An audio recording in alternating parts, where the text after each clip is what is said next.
আরও বেশি এগিয়ে নিয়ে যাওয়ার জন্য অনুপ্রেরণা হতে পারে সে বিষয়ে 2-4 মিনিট কথা বলার চেষ্টা করব। তো ভোরের আলো ছাত্র ফাউন্ডেশন দীর্ঘ বছর ধরে এখানে এই প্রত্যন্ত অঞ্চলে কাজ করে আসছে। আমরা জানি যে আমাদের খুব নিকটেই হচ্ছে অনেক বেশি রোহিঙ্গারা এখানে বসবাস করে। তো তারা বাস্তুচ্যুত রোহিঙ্গারা এখানে এসে বসবাস করে, যার ফলে আমাদের ব্যক্তিগত জীবনের অনেকগুলো দিক এখন পরিবর্তন হয়েছে। আমাদের চ্যালেঞ্জের পরিমাণটা আগের তুলনায় অনেক বেড়ে গেছে। সেই ক্ষেত্রে চ্যালেঞ্জের সাথে সাথে আমরা যারা যুবক তরুণ যারা আছি এবং যারা স্বেচ্ছাসেবী কাজের সাথে যারা জড়িত, তাদের দায়বদ্ধতাও বেড়ে গেছে।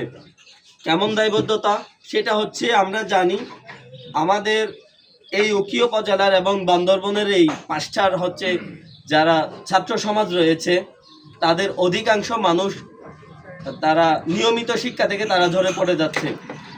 আগে কলেজে যে উপস্থিতি ছিল সেই উপস্থিতি অনেকাংশে কমে গেছে এবং দেখা যাচ্ছে ইন্টারমিডিয়েটের পরে গিয়ে অনেক একটা বৃহৎ একটা অংশ অনেক শিক্ষার্থীরা ঝরে পড়ে যাচ্ছে। যেহেতু আপনাদের ছাত্র ফাউন্ডেশন, তাহলে শিক্ষার্থীদের নিয়ে কাজ করার অনেক বড় একটা সুযোগ আছে। সেই ক্ষেত্রে আপনাদের প্রতি আমাদের কিছু অনুরোধ থাকবে, সেটা হচ্ছে প্রথমেই আপনারা যে কাজটা করবেন, এই অঞ্চলের মধ্যে শিক্ষার আলো থেকে বঞ্চিত হচ্ছে এমন তরুণ এবং ঝরে পড়া শিক্ষার্থীদের আপনারা একটা তালিকা করবেন। এর মধ্যে আরেকটা তালিকা করবেন, সেটা হচ্ছে অর্থের অভাবে এবং বিভিন্ন সুযোগ সুবিধার অভাবে কারা ঝরে পড়ে যাচ্ছে তাদের একটা তালিকা করবেন।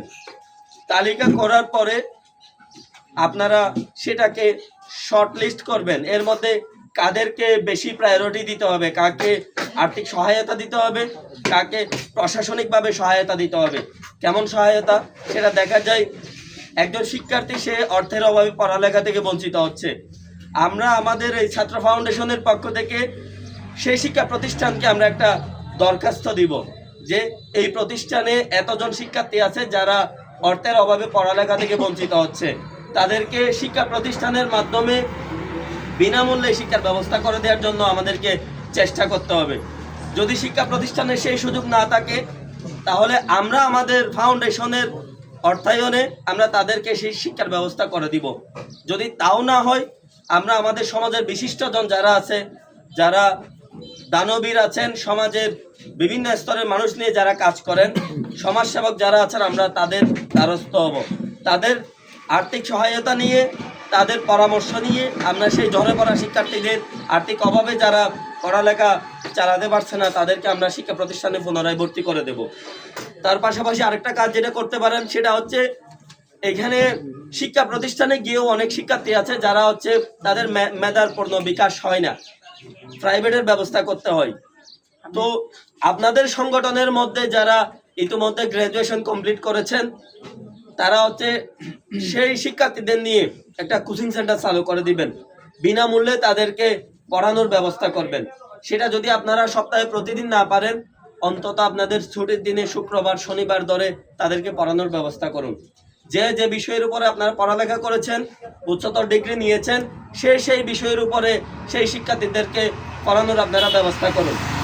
সেই ক্ষেত্রে আপনারা উকি উপজেলার যত স্বেচ্ছাসেবী সংগঠন আছে তাদের সবাইকে ইনভলভ করুন। যে যে বিষয়ে আমরা পড়ালেখা করেছি, আমরা আমাদের অবসর সময়ে এসে আপনাদের সেই শিক্ষার্থীদেরকে সেই বেচে এসে আমরা পড়িয়ে যাব ইনশাল্লাহ। সেই ক্ষেত্রে আপনারা যে কোঅর্ডিনেশনের দায়িত্ব আছে সেটা আপনারা পালন করবেন। আপনারা আমাদের সহযোগিতা চাইবেন। আমরা উকিয়া এবং বান্দরবানের এই অঞ্চলের